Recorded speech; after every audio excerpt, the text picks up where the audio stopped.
All right, kids, back here, EB 101, which of course is short for Energy Boom 101, but it takes so much effort to say Energy Boom 101 that we've decided to shorten it. Can you imagine that? EB 101.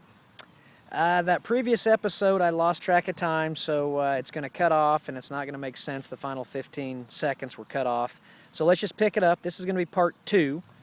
We're going to go into part two, Chesapeake. Can you even see the goddamn thing? There it is. Oh, that's not a bad shot. Look at this. Ooh, this is a good shot. Look, you got Boom U in the background.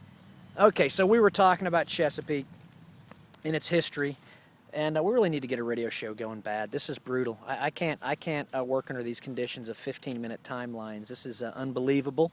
It's tyranny, not tyranny, or tyranny for that matter. And I'm going to file a lawsuit against Crackerjack. In the meantime, let's just read you about Chesapeake. You're going to want to hear this. You may not, but I'm going to read it because I want to hear it, and you're suffering through this. And then this will give us a good start to attract Chesapeake's series of moves. All right, Chesapeake Energy is planning a series of moves designed to reduce its debt and financial complexity with only a minimal impact on its push to increase production. The Oklahoma City-based oil and natural gas company laid out its plans Friday morning before company executives outlined their strategy for industry analysts. The analysts that cover Chesapeake. Check it out, kids. Chesapeake will spin off its oil field services business and sell some of its non-core assets. The moves, as planned, would push the total value of this year's sales and divestitures to about $4 billion. This is a quote here, coming from CEO Doug Lawler, straight out of Anadarko. We expect that the transactions we are announcing today will result in a net leverage reduction to Chesapeake of nearly $3 billion, leverage reduction meaning reduction in debt, while only reducing our 2014 production by 2% and our operating cash flow by $250 million. So it sounds like they're doing their best to hit the sweet spot here with minimal impact to the production and the cash flow. Also coming this way, and this is why Boom U's incredible, is a top executive at Continental Resources, and I would go over there and talk with him, but that would be unfair and disrespectful. What I'll do is ask him at some point if he would like to do an interview, and then if he does, it would be great. Continental obviously is a big player, not only in Oklahoma, but in the United States, and for that matter in the world, and we love to go to this one every time. That's because the president of Boom U, David Bourne, is on the board of directors of Continental Resources, our first energy portal. Now, let's get back to Chesapeake and that gentleman with Continental. We'll talk with him later. Chesapeake. CEO Doug Lawler said the moves also would cut Chesapeake's interest expense and dividend payments. Okay, so they're going to cut down their dividend payments by about $70 million this year, while eliminating $200 million in planned capital projects for the remainder of 2014. So they're sort of slashing all sorts of stuff. They're selling some stuff that's worth a lot of money in the attic. They're pulling back on their dividend payment a little. And they're also pulling back on how much money they're going to invest in some capital projects. We'll try and do the numbers for you later, but they're staggering. Chesapeake's stock dipped nearly 5% on Friday, falling $1.35 to $27.64 a share. But Oppenheimer analyst, by the way, this guy, I'm getting ready to announce his name. I won't pronounce it correctly. It doesn't matter. I'm pretty sure, and I have no real evidence to offer to support this claim, but I get the feeling that this guy is probably a godfather in the energy industry, in the oil industry as far as analysts go. Anyway, we're getting ready to quote Oppenheimer analyst Fadel, and the last name, Geit, G-H-E-I-T, Fadel Geit, great name, probably knows the game pretty well, I'm guessing, because he's impressed with the company's outlook, and we're going to quote him here. I thought the CEO provided the needed leadership and vision for the future, Geit said. The strategy is working, and I think Chesapeake is turning the corner.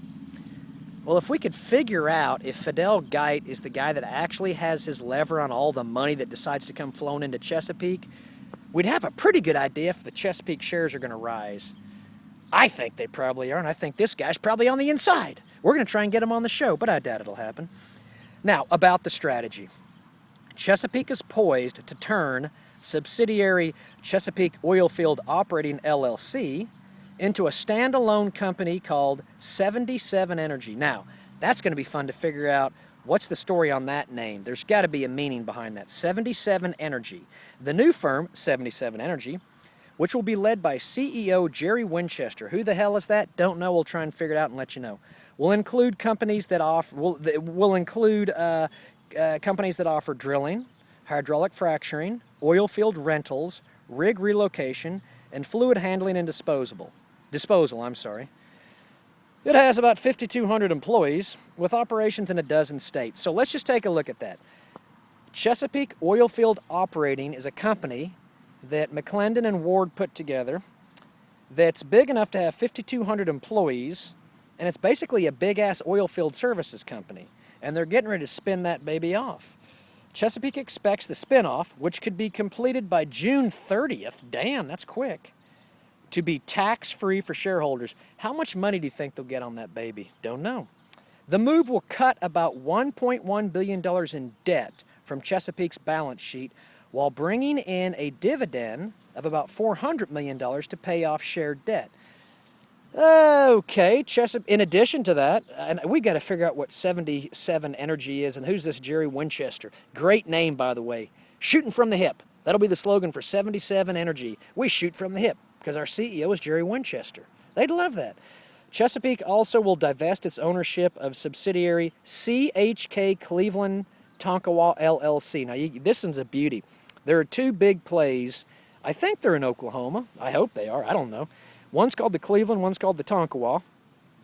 It sure looks like it's in Oklahoma because check this out, kids. It says right here that the Chesapeake subsidiary CHK Cleveland Tonkawa LLC owns acreage in Roger Mills and Ellis counties, which are in Oklahoma, and it's going to divest its ownership by transferring the shares to the preferred members, led by GSO Capital Partners. So there's all sorts of fun tracking we can do here. We can set up almost like a little family tree of all the different moves that Chesapeake is going to make and who's going to get them and where they came into play in the first place. It'll all make sense eventually, when we die at least.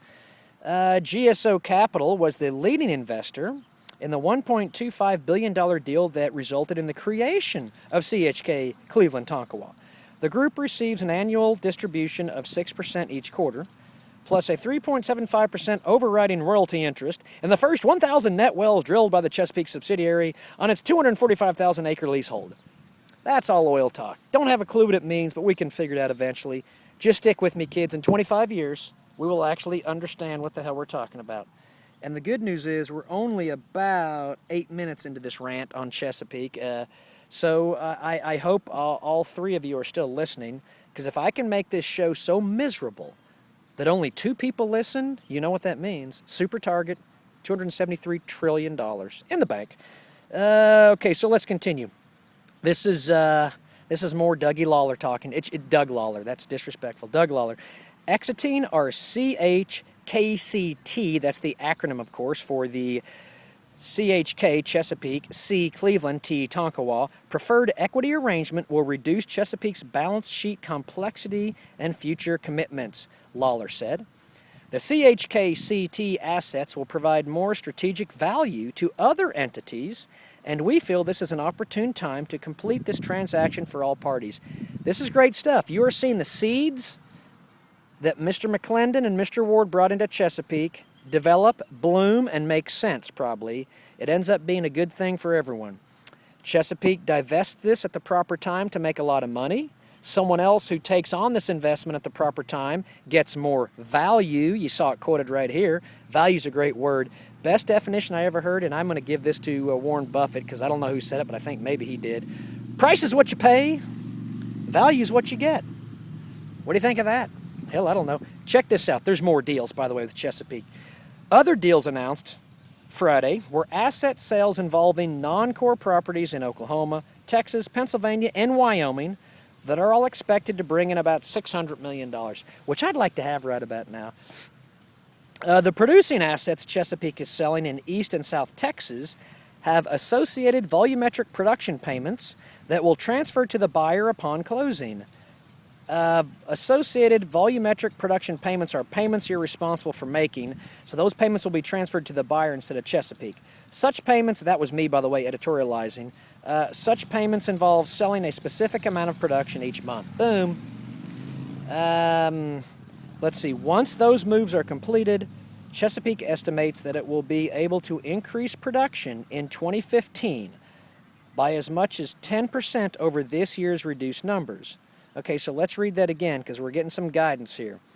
Once all these moves are completed, Chesapeake estimates that it will be able to increase its production in 2015 by as much as 10% over this year's reduced numbers.